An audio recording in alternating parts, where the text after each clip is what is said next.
Hey film buffs, welcome back to Film Feature 43. Today we're going to do another 43 Facts video, this time talking about the 1985 classic, Back to the Future. So without further ado, let's get into talking about the facts. The original script for Back to the Future was rejected 44 times by major studios until it was greenlit by Universal Pictures. In that original script, George was supposed to become a professional boxer after punching Biff at the Enchantment Under the Sea dance.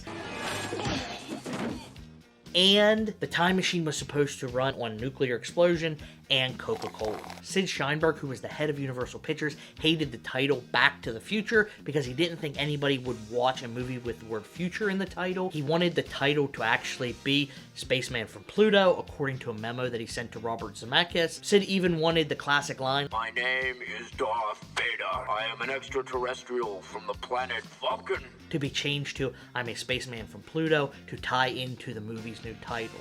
The only thing that changed his mind was a memo from Steven Spielberg saying, "Thanks for the joke, everyone got a kick out of it," and Sid was too embarrassed to admit that he wasn't joking, so the whole thing was dropped. So once they had a rough idea of where they wanted to go, they started casting, and according to Bob Gale, who was co-writer and co-producer with Robert Zemeckis on all the Back to the Future films, Johnny Depp auditioned for the role of Marty McFly. Gale really doesn't remember the audition that well, so he assumes that Depp didn't do a very good job. But you have heard of me. Eric Stoltz was ultimately chosen to play Marty McFly, and a month's worth of scenes were shot, but he was ultimately fired for multiple reasons. One of the reasons was on set, he was ultra eccentric, only going by the name Marty, and it got so bad that when he was fired, Christopher Lloyd was told that Eric had been fired, and Christopher Lloyd didn't even know who Eric was. Tom Wilson also almost sustained a broken collarbone because of Stoltz. In the scene where Marty and Biff are fighting in the cafeteria, Eric kept going way too hard, and Tom asked him to please tone it down because Stoltz was hurting Wilson, and Eric refused. Wilson was going to return the blows in the Enchantment Under the Sea car park scene where he fights Marty, but luckily for Stoltz, he was fired before that scene was shot. This opened the door for them to cast Michael J. Fox, who was always supposed to be Marty McFly, according to Robert Zemeckis, but he had obligations to the TV show Family Ties, so he couldn't be cast originally. But when Meredith Baxter returned to the show after returning from maternity leave, that opened up the opportunity as well for Fox to go and film Back to the Future. He would film Family Ties during the day, then he would drive to the film lot, film Back to the Future in the evening and beginning of night. He would sleep for 5 hours to wake up and do it all over again the next day. The cost for reshooting all of Stoltz's scene cost the production about $3 million in total. Fox and Stoltz were not the only people to play Marty McFly during Back to the Future. Mark Campbell did all of the singing parts for Marty McFly, but he was not credited as Mark Campbell. He was credited as Marty McFly.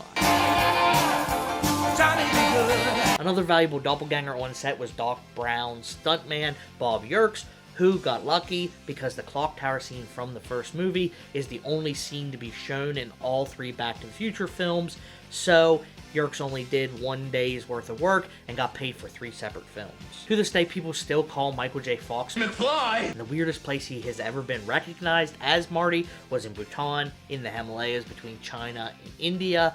A bunch of Buddhist monks recognized him as Marty and called him Marty. And there's a myth that Michael J. Fox originally didn't get the part of Marty McFly because he couldn't skateboard or play the guitar, and that's actually not true. Fox knew how to do both since he was high school age, but he did have to learn the chords to Johnny Be Good so he could sync strum them for the final production. Lea Thompson was then cast as Lorraine McFly, and it took 3 hours worth of makeup to turn the 24-year-old Thompson into the 47-year-old Lorraine. And when Lorraine meets Doc Brown for the first time, that is the first and only time that Lea Thompson and Christopher Lloyd shared screen time together, even though they have been in 7 films with each other. Michael J. Fox is only 10 days younger than his on-screen mother, Lea Thompson, but he's actually 3 years older than his on-screen father, Crispin Glover. Speaking of Crispin Glover, he hated the final product of Back to the Future, stating that he's only watched the movie 1 time since it came out and ignores it anytime that he sees it playing, and that may be due to the poor performance that he put in, because while filming he was so nervous that he would often just mouth his lines and his voice had to be dubbed in post-production. Hello? Hello? Anybody home? His hatred for the film is actually in stark contrast to Christopher Lloyd, who played Doc Brown's love for the film, who watches Back to the Future any chance that he can get. And speaking of Doc, him being hunched over was actually developed for the film because Michael J. Fox and Christopher Lloyd are so different in height. Christopher Lloyd being 6'1", and Michael J. Fox being 5'4". They also used some Gandalf camera techniques to make them look about the same height. Huey Lewis, who sings the Academy Award nominated and #1 hit, gets a cameo in Back to the Future. He's the judge that says, "I'm afraid you're just too darn loud." and the song that Marty is playing is actually the instrumental for The Power of Love. Now the production had their cast, they started looking for their time machine.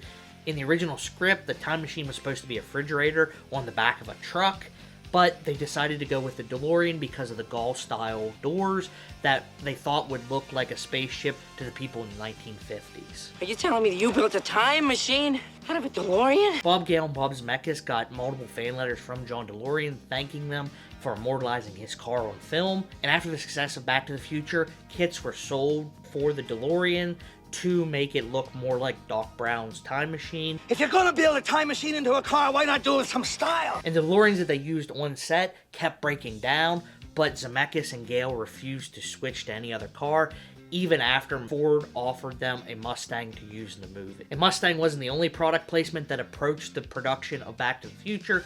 California Raisins wanted that sweet, sweet product placement bump that Reese's Pieces got from E.T., but raisins don't look very good on film, so they put a billboard on a bench where a homeless man was sleeping in the film, and California Raisins did not like that and demanded a refund of their money, so they got $5,000 back for their product placement. And some post-production facts to wrap up this video: when the movie premiered, Industrial Light and Magic didn't have any of the DeLorean effects finished, and the whole ending was in black and white, but that didn't matter. Audiences still gave it a standing ovation, and when it was released in full, it became the highest grossing movie of 1985. Back to the Future was originally banned in China because time travel is disrespectful to history. That ban was ultimately lifted, and Ronald Reagan loved the shout out that he got in the movie so much that he made the projection stop the movie at the reference to who's president of the United States, and watch it again. He was laughing so hard he missed some of the dialogue. Who's president of the United States in 1985? Ronald Reagan.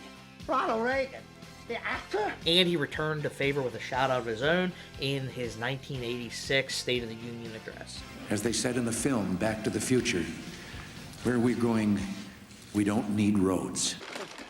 Then who's vice president? Jerry Lewis? As far as sequels go, Christopher Lloyd always wanted to do a fourth film where Doc and Marty go back to ancient Rome, but we will not see anything like that in Zemeckis or Gale's lifetime because they still own the rights to Back to the Future, and according to Robert Zemeckis in the late 2010s, there will never be a sequel or remake to Back to the Future as long as they are alive. But Universal Pictures did put out a mock trailer for Jaws 19 as a tribute to the 30th anniversary of Back to the Future, so that's pretty cool. Now, the oceans are disappearing, and to save their home, the sharks must attack.